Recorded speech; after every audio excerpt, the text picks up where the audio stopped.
Good morning, everyone. Welcome, Barry, Sandip, and Abhishek. When we got the message about the subject, singularity of retail, it seemed like something that can go all over the place, so we kind of channelized our thoughts. Hopefully, we should be able to take some insights out. I'm Vivek, as Anish has already said. Many of you know me. For the ones who don't, I have been selling clothes all my professional life.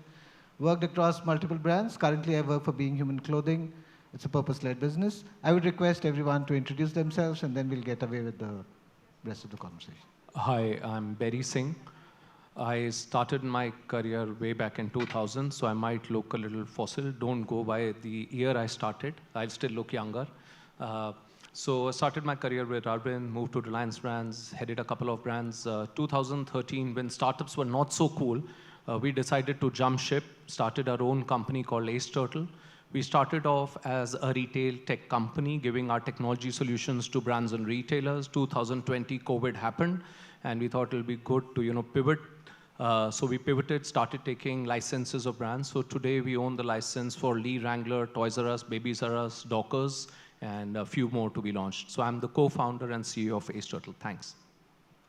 Hi, good morning. I'm Sandip. I work with a brand called Astromueller, which specializes in shoes. I have been a 20-plus-year-old veteran in this industry, working with many of you, maybe on the other side. Our company makes shoes for brands like Bugatti, Bhagat, and Salamander. And I'm the Chief Operating Officer and the retail head for the country. Hi, everyone. Good morning. Myself, Abhishek. I work with a 90-plus-year-old brand called Lacoste in India. And we are operating in India for about 35 years plus now. I primarily heads the operation and the business development part. So happy to be a part of this conversation and would like to share whatever information that I can see is beneficial to the audience. Okay, so to begin with, Anish, the reason why the COOs sit on this panel is because we are talking about the brass tacks of the business. Retail, as we see today, is something that started happening approximately 30 years back in India in this shape and form, when people saw air-conditioned stores selling ready-made garments of brands that were made in India or imported, or were international brands that were getting manufactured in India. It disrupted the so-called fashion retailing that existed then. And today, as we sit here, the same format, while it has evolved, is getting disrupted again, right?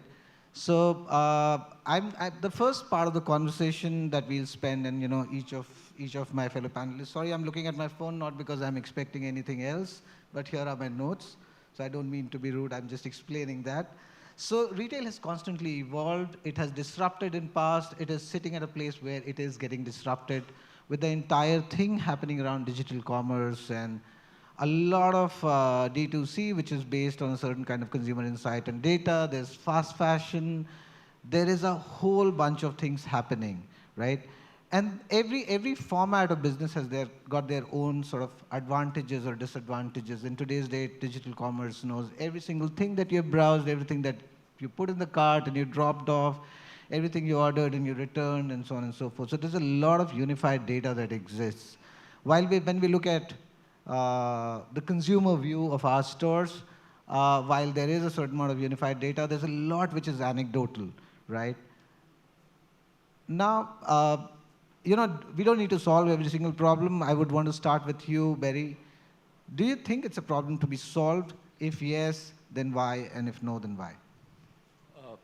So see, retail always had its own data points. It's just that it was not harnessed and came online a couple of years back, and it started to harness the data in ways that we know. You would get personalized recommendation engines trying to tell you if you buy this, you should buy this, all of that. But if you see the brick and mortar stores, I think most of the brands continue today to still work in the old primitive fashion. And we know that disruption happens in every industry. So why will retail not get disrupted? We see that, a chat GPT can get disrupted by, DeepSeek. So anything can get disrupted very, very quickly. The way we see retail today, we think there is a lot of data that is available, and the way we are using as an organization is through a lot of artificial intelligence, because we have created consumer data platform. We have a lot of data points that are there for a consumer who's shopping online. What is his recommendation? What is easy buying? Then there is offline customer who's coming. Through our computer vision cameras, we now track who's the customer who's walking inside the store. Has this customer bought with us in the past? Has he shopped online? Once he takes a product to the trial room, is he coming out, especially in the case of jeans, because we have Lee and Wrangler, once he tries the jeans, does he take it to the till or he doesn't take it to the till? If the repeats are high on a certain product, what is the reason for that? So we think with a lot of data that is available, it becomes critical to be harnessed in that way. So you seem to be breaking a lot of the anecdotal information to a better harness data, as what I hear it. Because what happens typically, Vivek, is that you are restricted to the information your store managers tells your area managers, goes to the regional manager, and comes to the corporate office. The reality is, if the tech can help you flow the entire information on an as-is basis, rather than the anecdotal verbatims that will come along with it, it will give you data to what to produce. So for example, if you know that there is a certain product or a certain kind of look which the customer is seeking, now, two store managers might, who are more vociferous in the organization will tell you, your design team will start saying, yeah, printed shirts are in, because two customers came and said, printed shirts are in, and we don't have that style. The design team will start making printed shirts. But is that the reality? The point is, can you bring in more data points to actually produce something what is required? Awesome. Sandip. So, from my perspective, there is a way of improving our customer experience, and that is what we should be all looking at. The biggest opportunity is AI would help in collaborating with the data that we already have. The problem with most of our retailers is that we do collect a lot of data, but we are not able to process it real time and come up with useful diagnosis. With AI, the support that can come in is useful personalization of products can be done, and hence this problem that we are facing today can be resolved. See, the digital world has solved a lot of problems, but when it comes to personalization, there is still a lot of things that can be done which we can do in physical retail. So that personalization bit can be helped with the data source that we are looking at, and maybe we can even enhance the customer experience with changing the loyalty reward system, maybe getting into something like NFTs there, which I think Starbucks Odyssey is something that is experimenting with changing the entire shift of customer loyalty experience. So things like that can be done to improve the overall customer experience and the process itself. Okay, Abhishek, your take. Okay, so I have a slightly contradictory view towards what it is. But for the understanding, please allow me to split this whole thing in three parts. Before product is coming to the life, at the time when the product is available in the store, and afterwards, how we are doing. Use of these technologies, etc., AI, machine learning. Let me just also give you one interesting thing. If you will type Singularity in the retail industry in Google, the first answer which Gemini will give you, it's a hypothetical situation in future wherein data learning, AI, ML can be combined to create an environment more conducive to the consumer. Now, currently it is a hypothetical situation is what we are talking about. But let's understand, as in we all are collecting plethora of data that we have. How exactly we are using that data and at what point and for what utility. End of the day, in my understanding, retail is a therapy. For me, I would like my customer to come to my store and do the discovery of what I have created for this season, rather than collecting the same data that Mr. Berry liked blue denim, and I keep on producing blue denim for people like Mr. Berry, and then every time when he enters to my store, he only buys blue denim. That's not how fashion should work. So what is that data I'm taking? I'm saying I have the data that customers are moving in a certain way. They would like to buy printed shirt.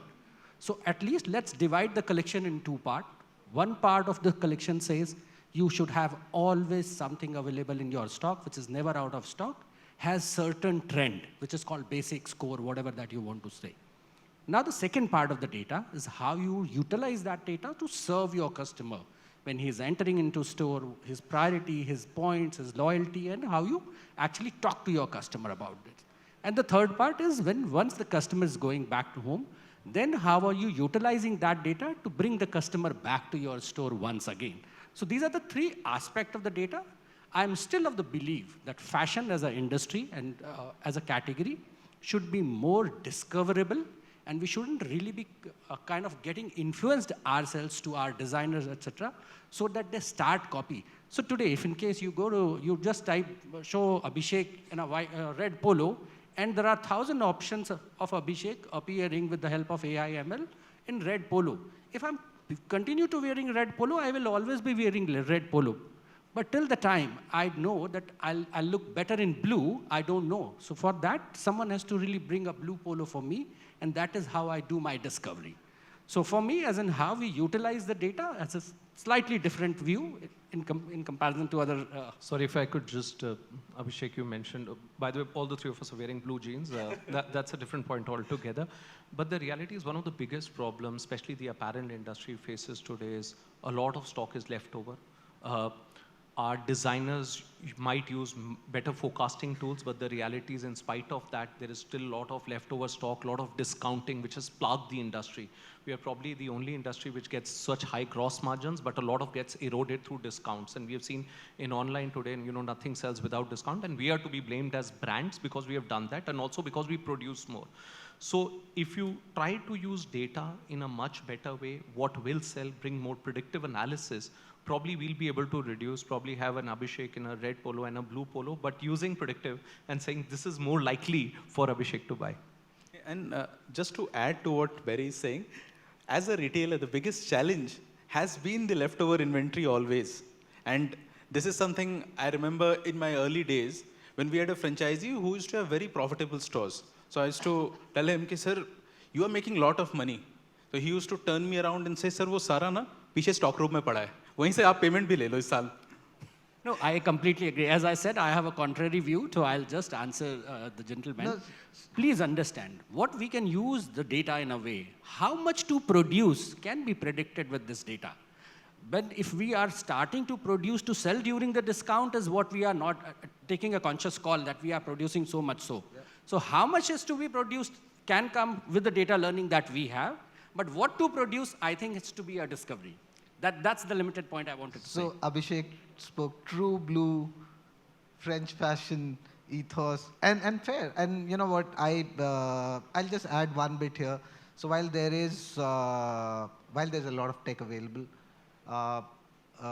and Anish spoke about lots and lots of people outside telling you we've cracked the code of e-commerce, we've cracked the code of CRM, we've cracked the code of supply chain, and so on and so forth. If everybody had cracked the code in an industry that is close to 60% gross margin, wouldn't be sitting with 20% annualized markdown. So, I mean, I may sound like a pessimist, but I don't think we are anywhere close to cracking the code. If we did, I remember when all of us started our career, at that point in time, annualized markdown would be in the range of 8-9% for our brands. And EBITDAs used to be, double digit, closer to 20%, and so on and so forth. There was 40% ROCE, and all of that got invested. And somewhere along the way, disruptions and possible inertia in our industry kind of, pardon my French, but fucked it up for us, right? So, but there's this very interesting point that Abhishek brought about, which was about discovery, right? So pardon my age, but I still hold my first 5 years of retail experience very, very dear to my heart, and that inspires me every single day, is the fact that, there's a certain amount of joy in shopping fashion, right? When we get to a store, we find something interesting, we like it, we try it on, and if there's a friend, wife, girlfriend, brother, sister, whoever's there, they tell you that you're looking cool. I think that one moment is itself that cannot be replicated necessarily through digital commerce methods, right? So there is a whole experience. You go out, you get to a mall, you spend the day, watch a movie, have lunch, buy some clothes, come back. An entire Sunday is spent with your family and possibly away from your mobile phone. So that brings me to the next point, that, right? So there is this joy that has existed in fashion retailing What's your take on that? And I'm going to start with Abhishek here. What's your take on that? Where is it headed? Is that something that can crop up as a future advantage? So every trend has peaks and troughs. And do you think that physical retail can really cash in more and more on the joy? Please knock yourself out. So again, there is no distinction between physical and digital now. Let's talk about phygital. And I think this is the word that's been in use from last so many years. I'll just take you kind of 1 year back. Everybody in this similar setting was talking about metaverse, NFCs, tags, etc. You buy your tag on NFC, keep it with you, and then you sell, you do it. Where is metaverse these days? How many of us are actually shopping on metaverse? Do we even know what is metaverse doing for most of the brand? Digital and physical is not a different world. It's a common word now. Lot of discovery before entering to the store for a planned purchase is happening on our mobile. And that is when you go to a store and say, okay, give me a black polo. I have to go to an event where I want to wear black. That is what is the use of the digital in a way, is what it is. And it is going to be there. So again, I'm saying 40 to 50% of the total business will continue to happen this way only, when people will actually do all the analysis, research, etc., and then will enter into store. And people are nowadays are not also fixated to any brand. If I want a black polo, I'm going to search for a black polo. Whosoever is appearing in the top 3 or top 4 of that page, I'm going to click on that brand and will start discovering that brand, unless you are a big fan of any brand. So I'm saying future is there, and both will coexist. This is not this or that. This is this and that. That has already happened. That is the future, and that is where we should be really investing our Abhishek, technology. don't be politically correct. It will be this and that. All of us know it. But there will be a pivot, right? So there'll be a dog and there'll be a tail, right? And it'll always be the dog that's going to wag the tail. So what's the dog for you? So for me, of course, as in physical retail is the dog for me. No doubt about it. Fair enough. Sandip? So I kind of agree with Abhishek on the discovery bit, because for the customer, the most important thing is the relationship the person builds with the brand. That relationship is very difficult to be built online. It's an offline experience when the customer enters your store, experiences the service, tries on the product. That's what is something that the customer takes back home. It's just not the shoes that we are selling him, but the experience of walking to a Bugatti store. So what we would probably look at is ways to enhance this experience. While, let's say in the case of shoes, it's easier to try on. You just put it on and off. In the case of shirts, probably it is difficult to change it, specifically for men who don't want to do as much trial. So is it a way that you can get into digital trial? So he can just stand in there and check different options on his image that is cast in front of him in terms of experience. Is there a way of improving loyalty? Loyalty for me, the loyalty rewards that is coming in, there a lot of things can be done to improve the experience rather than just having the points, which is another area where I can think that the customer can improve his interaction with the brand. So things like this probably would be important, but yes, discovery, the physical discovery of finding a product which he may not have thought of, which AI also will not say, because let's say I'm not a printed shirt person, but on a certain day I go in the mall and like a printed t-shirt and end up buying it. So Sandip, just to add what Sandeep said, the most important place for a buying decision is the trial room. Inside the trial room, you decide whether I'm going to buy this product or not. But let me tell you, the moment you open the door and come outside, and someone is assuring you, sir, you are looking fine in this, that is something which is kind of putting stamp on it and you are buying it. This experience, replicating this experience digitally is, I think, currently is very difficult, and it's not happening is what my understanding. Yeah, you would know there's a bot telling you. Even if the app tells you you're looking fab and you're going to look fab in this, it's a bot. It's not a human. Barry, over to you. So let me first just contradict what Abhishek said, on the trial room piece, okay? My theory suggests that men shop outside the trial room and women shop inside the trial room. Okay, men hate going to the trial room. The reality is you give a guy 5 pairs of jeans to try, he'll walk out of the store, He wants to buy typically, somebody recommends his, he knows this, all of that. Women like to try 50 products. So it's look at the men's grooming business and you will understand the business is shifting. Even men's are spending money on grooming. No, they definitely are. it means people are ready to go to trial room. But the reason why quick commerce is gaining steam also is we are all time chastised in a city like Bangalore, in a country like India. I don't want to travel 1 hour to find out that, the white shirt that I wanted to buy is not available. In fact, if somebody can tell me way before I, venture into sit in my car, go through the crazy traffic of Bangalore, spend 100 rupees on parking and not to find what I want to find, that's not joy for me. On the point of joy and emotion, totally agree. And I don't think online takes away any joy and all of that. I think 10 years back also we used to have this discussion, online versus offline. I don't think it's, for a customer, channel is just a medium. People have their set of brands or the set of products that they want to buy.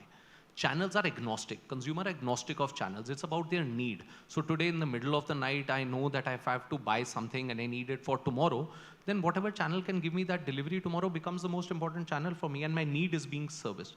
We are in the business of creating dissonance in the minds of the consumer, especially in the case of fashion, because it's not that it's a need, functional need that we are trying to solve over there. So from my perspective, the channel remains agnostic. However, can you give tools to your retail staff? Can you bring in technology to make the entire experience better? So for a lot of products today for consumers, the entire journey starts online because you want to see, whether the product is available, what is the pricing, what are the reviews which is happening. Can you empower the experience when the customer comes to the store? Can the retail store staff, without sounding, too spooky, that he knows Vivek as he enters the store and say, "Hi, Vivek." And he's like, "This is the first time." That's when I walk out. I'm sure you won't walk out, but the reality is, but if he can ensure that, he gives you the product that you need, he can serve you well, you'll go back as a happy customer and you'll become a loyal customer. So I think it's an integration. It's the choice of the consumer and not one against the other. I think. Just to add, we are to blame why online is working more on discount. We will be the one to blame why Q-commerce will start selling fashion.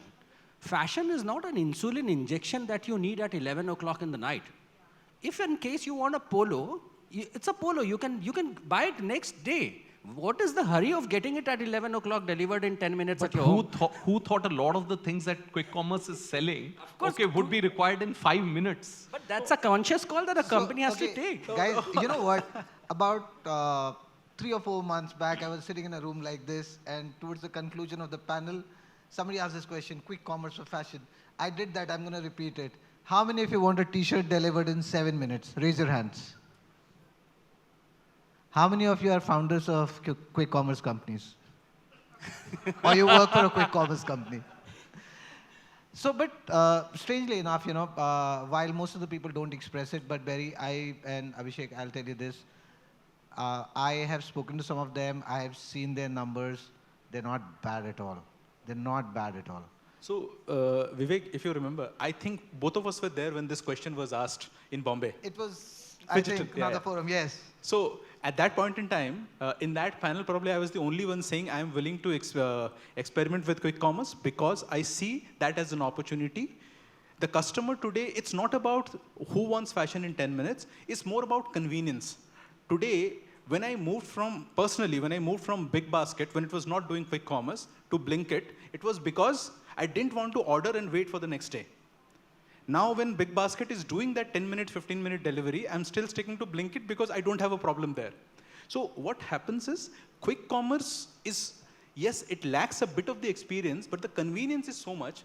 Till the time I know I want the white polo or the blue denim, and I know it's a Levi's or a Wrangler, and what size and what fit, I will order it. Could be being human.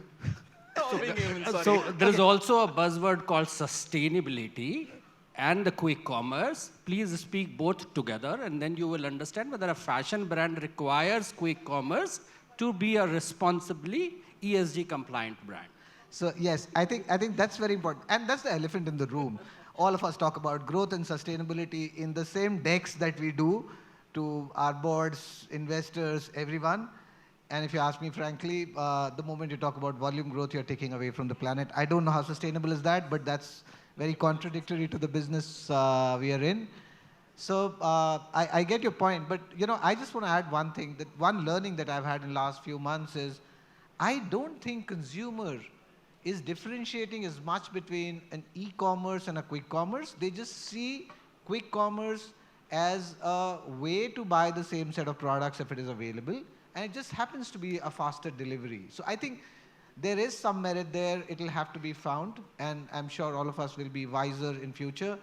We're down to about last 5 minutes, so quick one. Each of you will start with Berry. One big disruption, according to you, that you see in future impacting retail as a business. Uh, I think artificial intelligence, not just because it's the buzzword, it brings a lot of things to it, a lot of, hyper personalization that will come into play, right from small batch manufacturing, because as I said, especially in the industry that we come from, fashion, lifestyle, it's been plagued with, overruns of inventory, high discounts. If it can be personalized, we can service to the customer rather than one size fits all, one size fits me, being the mantra. If I can give what you want, if I can produce it in a factory, we can produce it much better, much faster, sustainably, okay, and deliver to you, probably using drones or whatever, logistically. That will be something, if I have to crystal ball and, say what will happen in the next couple of years. Immediately, I think on quick commerce, just to say, we have a lot of stores, the brands that we run. I think today quick commerce runs on a lot of dark stores. I see integration of retail stores because these retail stores are in city centers. All our warehouses are outside of the city. I see an integration that's happening which will ensure fashion will come to you from the brands you love in a much faster pace. They're already talking about that. You know that. Sandip. I think AI inspired autonomous personalization, which means for all purposes, the data that is clamped in from all sources helps the brand to personalize the complete shopping experience and give the customer the product he exactly wants. Abhishek. For me, again, I have a different view, but what we see in the near future, the government of India is working on a new data protection law, which is coming up in India. In next couple of years, the way we collect customer data and then we utilize that data in order to do a lot of things is certainly going to change the way we are doing things, and it will certainly disrupt. If in case it's been implemented the way it has been envisaged, is going to certainly change a few things for all of us. And then the explicit consent that you require from a customer to have that data with you is going to certainly impact a lot of our decisions in boardroom. Okay, just to conclude, a few themes that I have taken out is finding the right balance between where the creativity needs to be and where we can sort of get into commoditization of business. And there's nothing wrong with commoditizing business because, at the end of the day, only relevant products sell. It helps with our gross margins and P&Ls. That's something that I think all of us kind of agree. Second thing that I see, second thing that I hear from everyone is the entire piece around integration of multiple platforms where information exists. I think that is a big one for all of us. We are sitting with various systems. Systems need to talk and so on and so forth, and that everyone is cognizant of. Third thing is the cognizance around the disruptions that are already happening, whether it is artificial intelligence-based information that's available to us, or it is personalization that is possible, or there is data protection law that is on the way for sure. So we will have to find our ways to navigate through these. If you ask me frankly, while we started with singularity of retail, it looks like it is an ever-encompassing, all-encompassing retail format that one is looking at. And Anish, that's why COOs were needed and CIOs and CTOs couldn't have done it. We've got a minute and a half left. We could possibly take one or two questions if anybody has any from the audience. Yes, please go ahead. Could someone give him a mic or you're loud enough? Go ahead. I think we can hear you. Go ahead.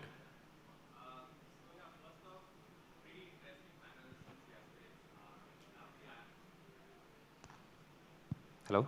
Yeah, hi. Pretty interesting panel. Loved the unbiased opinions. I have a question for Mr. Abhishek. So it's more in terms of, so yesterday I learned that a company like the Indian Garage Company, right, gets most of their revenue from tier 3 cities, right? So now considering quick commerce, understanding that things can be delivered in 10 minutes, right? How does that scale down to, let's say, tier 2, tier 3 cities? And just trying to understand your perspective and would love to know if you could like kind of explain a little bit more on that. So for sure, as in quick commerce is the convenience that we all need. And as Barry was mentioning, we all are short of time in our lives, for sure. What I want, how much I want, and when I want is the question that we need to ask. This is one method that can certainly be kind of replicated and can be taken to any city, anywhere. As in when you start delivering the product within the timeline that you are committing to your end customer, people will buy.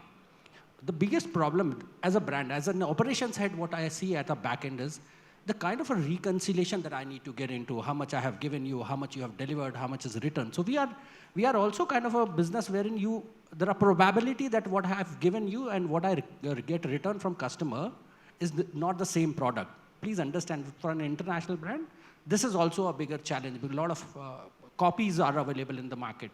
So all of it currently, in whatever way Q-commerce is doing, it sounds very interesting that it can be done. But implication of it certainly will take time. And I think my advice to Q-commerce would be, let's settle down. Don't be so quick in your back-end operations. Your front end is quick. Back-end should be very settled is what my advice to all the Q-commerce. Okay, so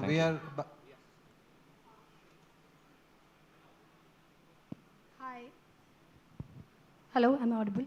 So this question I'm asking because as creative head of brands, we always talk about sustainability, but you guys are here, which are like the most important decision makers of P&L and everything. So I want to understand that as globally we produce 8.5 contribution of textile waste and more than 7,000 kilotons of waste which are going into landfills every year.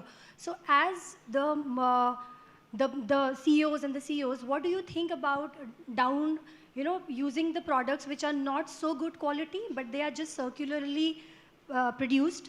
And you guys, do you think as individually you guys have your contribution in sustainability, which is not just a word, but actually making products which are not just selling, but actually reselling and trying to, second hand, which is completely coming up.